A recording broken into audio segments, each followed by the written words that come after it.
bienvenue sur le podcast Et si j'étais, le podcast qui t'inspire pour ton avenir. Je suis Agnès et je suis coach en orientation. Mais avant ça, j'ai passé 15 ans dans un métier qui ne me correspondait pas. J'ai suivi ce qui était bien de faire, je suis rentrée dans le moule, j'ai suivi une suite logique toute tracée. Après le bac, j'ai fait un IUT, ensuite un master en école de management en alternance. Le tout toujours dans le marketing et la communication parce que ça avait l'air sympa.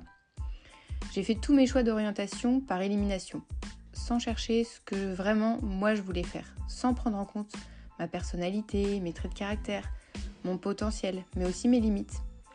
Et après une profonde réflexion et une année de formation, je suis maintenant coach professionnel spécialisé dans l'orientation des jeunes.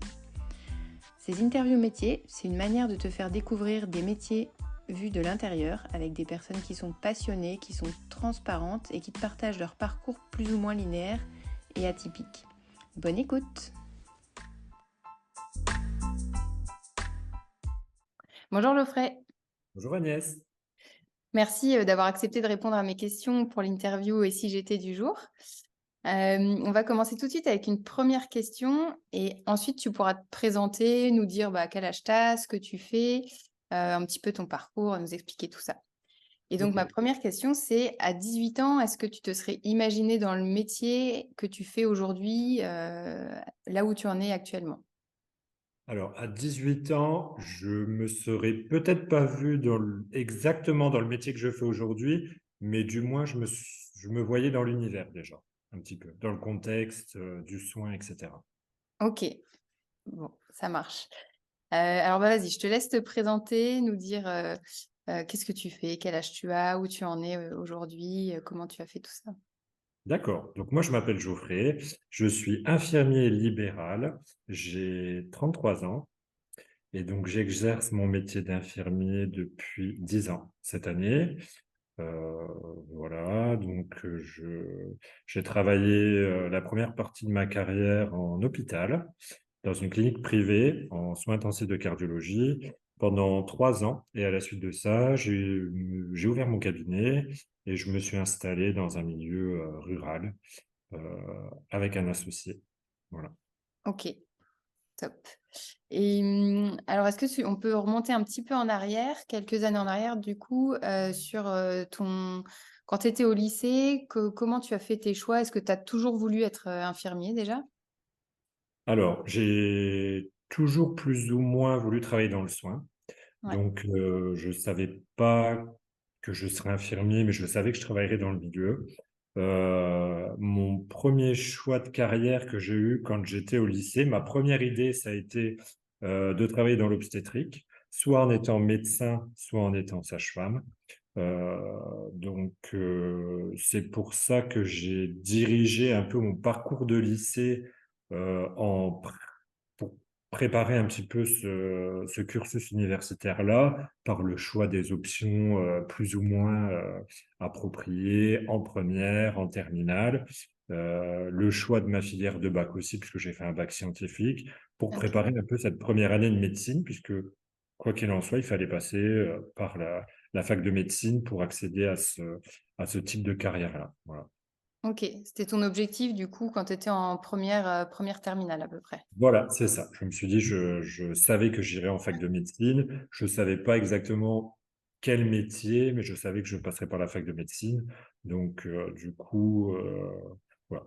Mhm. Euh, Tout le monde était accepté, il me semble, puisque c'était la faculté, donc il n'y avait pas vraiment de dossier d'inscription. Mhm. Donc, on se renseignait aussi par le biais de... Enfin, moi, je me vois faire des recherches quand même un peu sur Internet, voir un petit peu comment ça fonctionnait la fac, un peu les différents cursus qu'elle proposait. Euh, je nous vois faire aussi une journée d'orientation où on pouvait choisir de visiter certaines facultés. Donc D'accord. nous, moi je me souviens avoir visité la faculté des sciences et la faculté de médecine. Et donc, tu as fait cette première année où ça? Alors, quelle fac de médecine tu as fait? Fac de médecine à Montpellier. Ok, J'ai fait une première année, j'ai fait un premier semestre, enfin j'ai fait officiellement une première année, officieusement un premier semestre, ouais, parce que je m'étais dit, voilà, si je voulais pas faire 2 années, et je me suis dit, donne-toi à fond au premier semestre, et si vraiment tu t'approches, il y avait 300 places, il fallait être dans les 450, Mhm. 500 premiers pour espérer décrocher quelque chose en première année. Et moi, j'avais été classé 750e. Et du Ouais, coup, sur cette première année, moi, j'ai arrêté, en fait, la fac de ouais, médecine. Au bout du premier semestre, je me suis dit, c'est trop d'investissement pour ce résultat-là. J'ai été un petit peu dégoûté. Je pense qu'après aussi, il y a l'âge qui fait que, je pense que quand tu as 19 ans, tu mesures pas vraiment les conséquences de ouais. ce genre de décision. Tu as la tête dans le guidon. Voilà. Donc, je me suis dit, j'arrête et je vais me réorienter sur une autre filière plus courte. J'ai voulu re-rentrer dans une école, c'est-à-dire ne plus être en faculté. J'ai bien vu que ça correspondait pas du tout à mon profil. Ouais. Le fait d'être comme ça, en liberté totale, avec un partiel à la fin du semestre, pas de contrôle continu entre-temps, pas d'évaluation pour voir si tu es au niveau, si tu n'es pas au niveau, des professeurs qui ne te connaissent pas, etc. Voilà. C'était quelque Mhm. chose qui ne correspondait pas à mon profil. Donc, Ouais, pas c'est pour assez ça que cadré pour toi. ouais, voilà, c'est ça. Pas assez Mhm. suivi, pas assez. Voilà. Ouais. Et du coup, alors qu'est-ce que tu as fait par la suite alors, Alors, finalement? du coup, j'ai bossé un petit peu dans la vente pendant 3 4 mois. Et après, j'ai voulu voir un petit peu le soin de plus près. Et par le biais de connaissances, je me suis fait embaucher dans une maison de retraite en tant que fonction d'aide-soignant Ok, pour voir un petit peu les métiers qu'il y avait, etc. Et voilà, après, quand j'ai vu travailler les infirmières, je me suis dit, c'est ça que je veux faire. Et du ok, coup, j'ai passé plusieurs concours dans l'Est de la France, parce que chez nous, j'ai arrêté la fac au mois de juin. Je pense que j'ai travaillé jusqu'en peut-être septembre, octobre, et soit j'attendais juin d'année d'après pour passer les concours d'infirmier, puisque j'avais dépassé les dates. ouais, Soit je faisais ce qui existait à l'époque, c'était les rentrées au mois de février, qui étaient proposées sur Paris ou dans l'Est de la France. Moi, j'avais pas envie d'attendre un an avant de re-rentrer en école. Du coup, j'ai passé les concours dans l'Est de la France. ouais, Euh, j'ai été reçu aux écoles d'infirmiers de l'Est, quoi. ok. Et donc là, tu as enchaîné dès septembre-octobre l'école, non, février, pardon, du coup. Février, ouais. Ouais. Février 2010, j'ai commencé mon école d'infirmier. Ok. Donc là, tu étais parti pour ces 3 ans, il me semble. 3 ans, c'est ça. Ok, 3 ans d'école d'infirmier. Donc, c'est une formation mi-théorique, mi-pratique. Donc, on est généralement 2 3 mois à l'école et après, on enchaîne sur 2 3 mois de stage. Donc, d'accord. on attend, nous, qu'on passe dans les différents types Le service. d'établissements de soins. Ah Donc, oui, ça va être la psychiatrie, le somatique, le soin intensif, la pédiatrie avec les enfants, ce qu'on appelle un peu les lieux de vie. Ça peut être par exemple les prisons ou ce genre de choses. Et d'accord. puis, voilà. Donc, et on alterne comme ça pendant 3 ans. C'est rythmé par des partiels tous les 2 3 mois. Et puis, si vous avez validé tous vos stages et que vous avez la moyenne à tous vos partiels, hop, vous passez à l'année d'après. Ouais, Voilà. ok. Et donc là, sur les 3 ans, au total, tu as fait combien d'immersions de stages? Je crois Et que un c'était par an ou plus deux que ça? stages par an, il me semble. Ok, 2 fois 3 mois par an. Ouais. ok. Et parmi les 6 stages alors que tu as fait, est-ce qu'il y en a un qui t'a plus marqué qu'un autre, ou dans le bon sens du terme ou dans au contraire, à l'inverse? J'ai été marqué par 2 stages. Un stage Ouais. dans le bon sens, ça a été le stage que j'ai fait en prison, parce que j'ai mis les pieds quelque part où normalement, si tout se passe bien, je ne retournerai pas. On Et du croise coup, les doigts pour toi. voilà. Et du coup, j'ai trouvé ça incroyable voilà, de rentrer dans une prison avec tous ces portiques, tous ces badges, d'être au contact des détenus. Alors nous, c'était toujours dans le cadre du soin, c'était à l'infirmerie, mais voilà, faire le tour des cellules pour soigner les gens, les recevoir à l'infirmerie quand ils étaient blessés, intervenir en cas d'urgence s'il y avait besoin. J'ai découvert, alors là, en plus de découvrir un métier que j'étais en train d'apprendre, j'ai découvert un milieu que je connaissais pas du tout, avec ses codes, ses règles, etc. Ouais, Donc ça, c'était quelque chose de vraiment positif pour moi. Et après, un stage qui m'a marqué un peu plus dans le mauvais sens, c'était la pédiatrie. Moi, j'ai fait de la réanimation pédiatrique. ouais. Et voilà, j'ai trouvé que c'était un environnement difficile, un public difficile. C'est difficile de travailler tant avec les enfants qui étaient tout petits, donc de la prématurité jusqu'à 18 ans, dans le cadre de la réanimation, donc des enfants qui sont inconscients, et puis le fait de travailler avec des parents aussi. Enfin, j'ai trouvé que c'était un milieu très spécifique, que Ouais, les femmes ou les hommes d'ailleurs qui travaillaient dans ce milieu-là étaient très courageux, mais j'ai compris que c'était quelque chose qui n'était pas fait pour moi, voilà. ouais, Donc, OK. Tu préféré les prisonniers aux enfants. exactement. OK. Et du coup, par la suite, tu t'es, heu, tu t'es pas spécialisé, tu es infirmier, de toute façon, parce que tu peux te spécialiser par rapport aux services dans lesquels tu vas travailler ou? Alors, on fait, nous, notre formation de 3 ans, ça fait de nous un infirmier de soins général. Donc, on peut D'accord. faire de tout. Et après, on a la possibilité, si on est familier avec vraiment un domaine spécifique, donc ça peut être la pédiatrie, le bloc opératoire, l'anesthésie ou le management. À ce moment-là, Mmh. on peut se spécialiser sur ces 4 domaines-là et devenir, refaire une école d'1 ou 2 années et D'accord. devenir un infirmier puériculteur. C'est les infirmiers qui travaillent avec des enfants, qui font Ouais. que de la pédiatrie. Un infirmier anesthésiste, donc ça, c'est les infirmiers qui font que de l'anesthésie. Et puis après, il y a les cadres de santé qui, eux, managent les équipes de soins infirmiers. Ouais. Et puis voilà, il y a des petites formations comme ça. Et après, tu as la possibilité de te spécialiser maintenant via des diplômes universitaires ou des masters dans les plaies, cicatrisation, sociologie. Enfin, il y a plein de Mmh. petites choses qui permettent quand même de te former à Ouais. certains aspects spécifiques du métier. Mais moi, voilà, en sortant d'école, j'étais un infirmier de soins généraux et j'ai Ouais. été travailler à l'hôpital dans un service de soins intensifs. OK, ça marche. Et pour en revenir un petit peu en arrière, par rapport à toi, ton profil de lycéen ou d'étudiant, tu dirais que tu étais plutôt, tu avais quel profil? Tu étais plutôt très travailleur, très studieux, plutôt un peu fêtard ou entre les 2. C'était quoi Ah, ton moi, profil? j'étais plutôt fêtard. Donc, j'ai toujours été, j'ai fait ce qu'on attendait de moi, un peu le minimum. J'ai dépassé les exigences dans les matières où j'avais des facilités, c'était les sciences. J'étais en dessous des exigences dans les matières que j'appréciais pas à Mmh. l'époque, c'est-à-dire tout ce qui était les langues, la littérature, etc.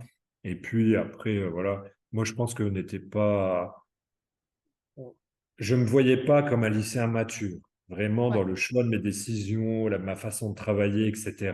Voilà. Avec le recul que j'ai maintenant en tant qu'adulte, je me dis, voilà, il y a des choses que j'aurais pu, par exemple, tout ce qui est l'anglais, l'espagnol, etc. Maintenant que je voyage, je me dis, non, mais franchement, t'as abusé, tu aurais pu bosser un petit peu plus au lycée, t'en serais pas là. ouais. Et, euh, et voilà, après, mais bon, je pense que quand on a 17, 18 ans et qu'on est un petit peu à ce carrefour de tout ça, c'est peut-être pas évident de prendre du recul et de faire les bons choix Ouais. quand on n'est pas vraiment guidé. Voilà. Mmh. OK. OK, et par rapport du coup à ta première expérience professionnelle alors en hôpital, est-ce que tu peux revenir dessus, nous partager un petit peu combien de temps tu es resté à ce poste-là?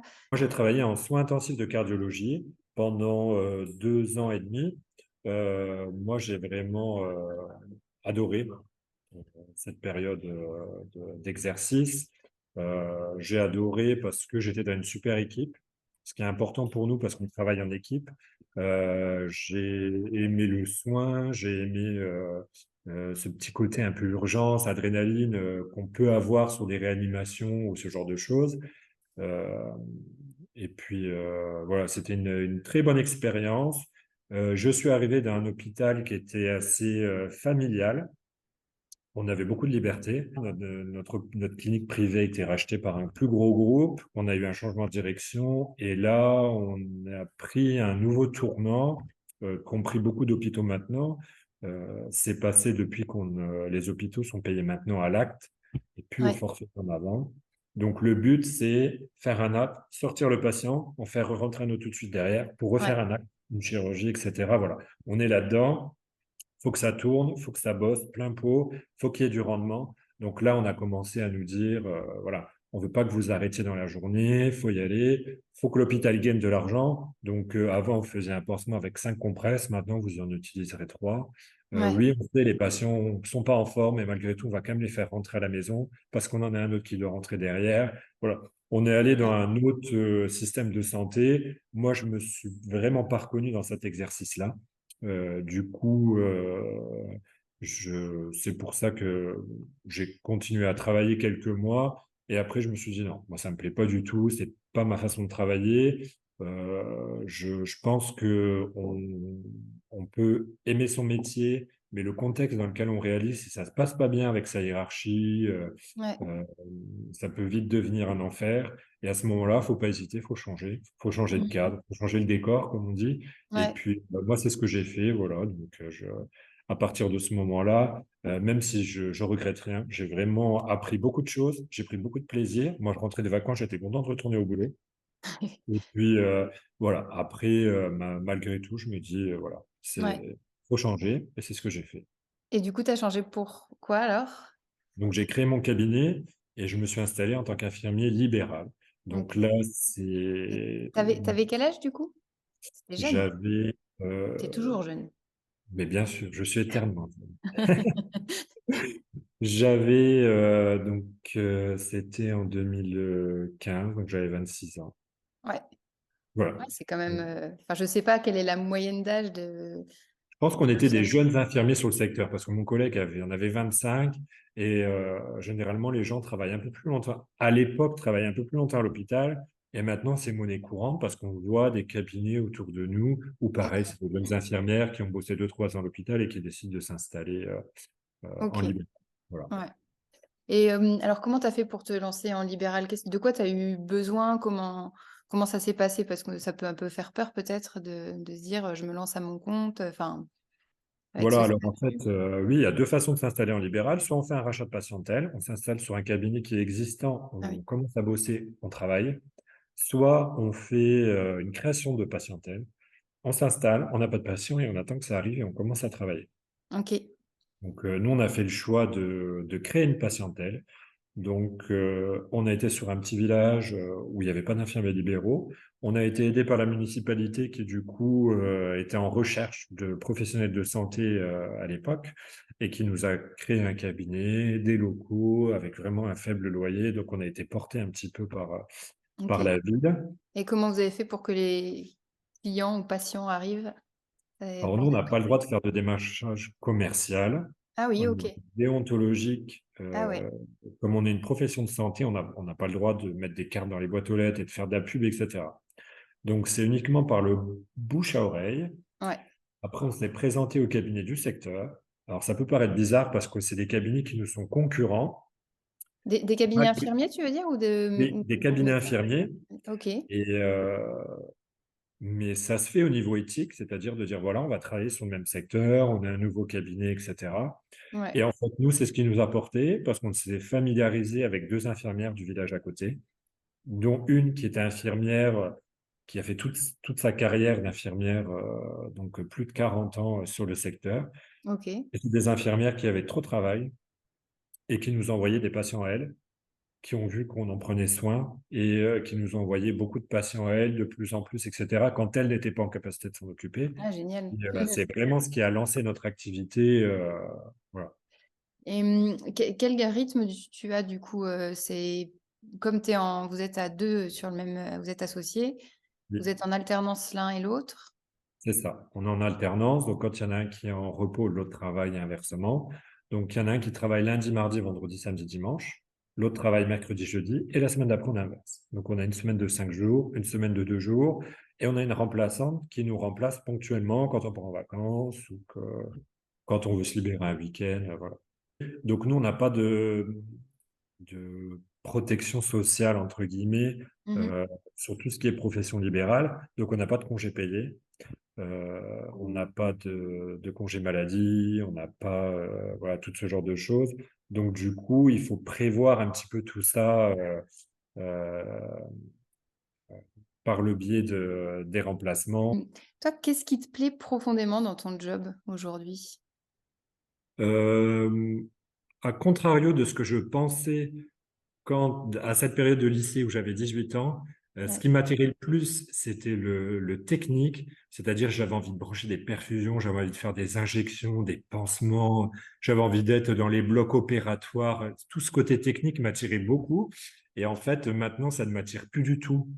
Et ce qui m'attire vraiment maintenant, c'est l'humain, le contact, le fait de discuter avec les gens, Ouais. de rigoler, voilà, de parler des enfants, de parler de leur famille, voilà. C'est ça qui m'attire vraiment le plus, à contrario maintenant de tout cet aspect technique du métier que je, que je vois, que je revois et voilà, qui m'intéresse, qui forcément a beaucoup moins d'attrait pour moi parce que c'est rentré dans le quotidien. Parce que, voilà. Ouais.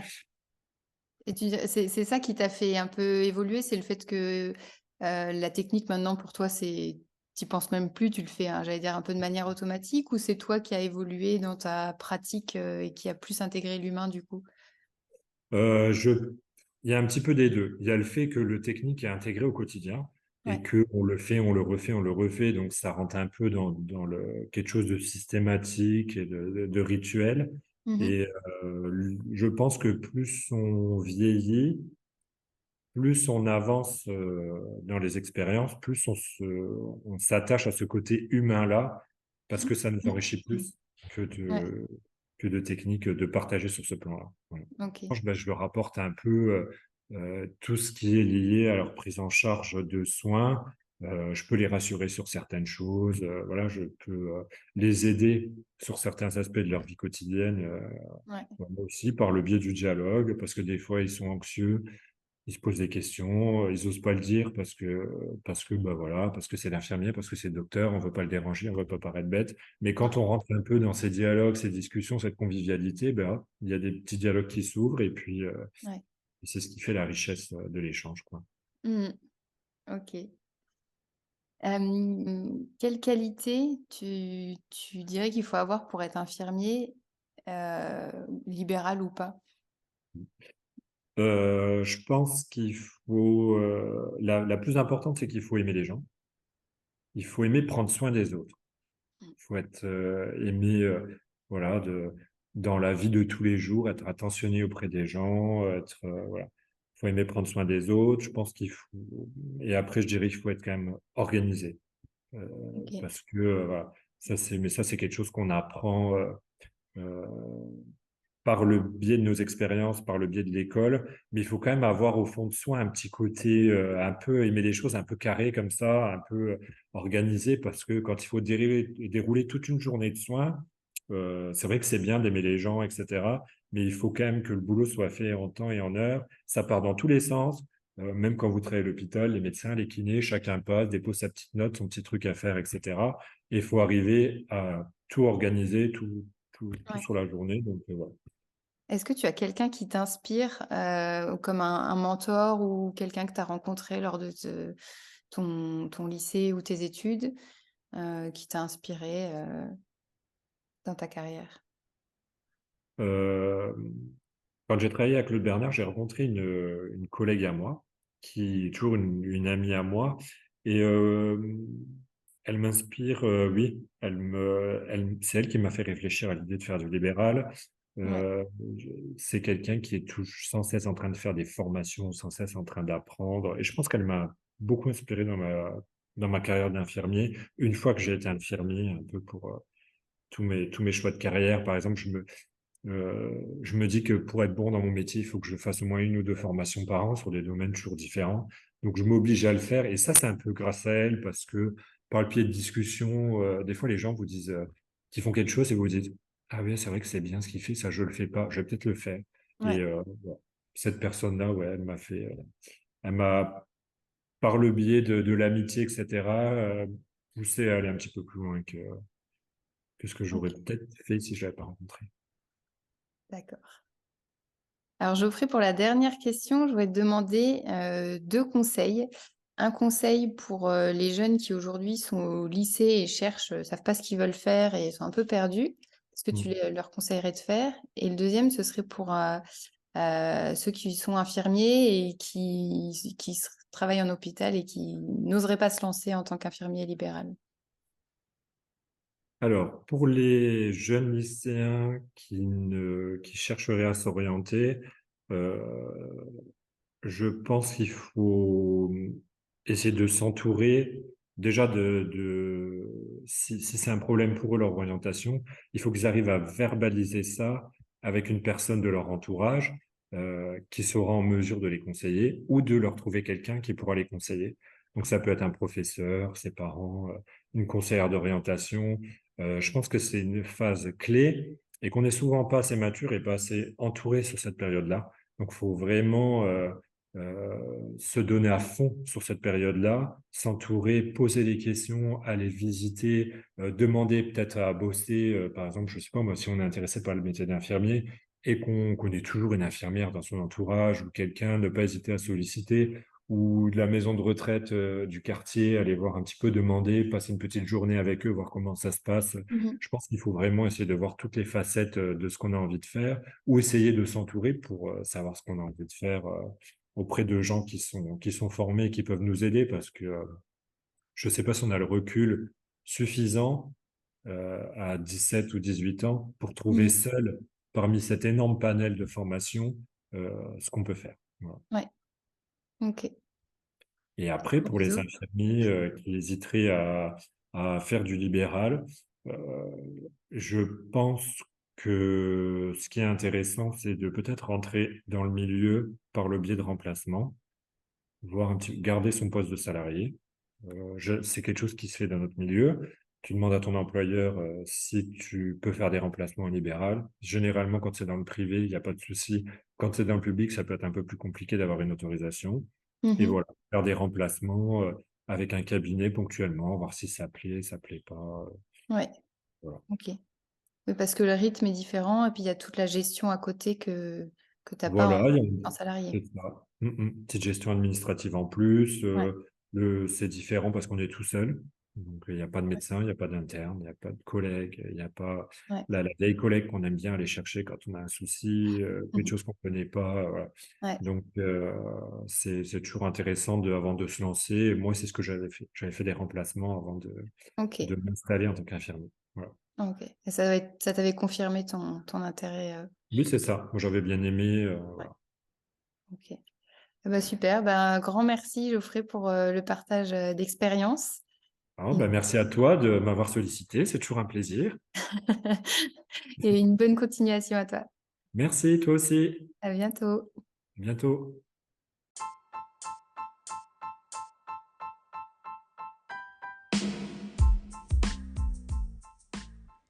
Et voilà, l'interview est terminée pour aujourd'hui. J'espère que ça t'a plu, que tu as pris une bonne dose d'inspiration et de motivation pour avancer dans ton parcours d'orientation. Et surtout, dis-moi en commentaire si tu as aimé et n'hésite pas à la partager autour de toi. Partage aussi beaucoup de contenu sur Instagram, n'hésite pas à aller voir letsgocoaching.co.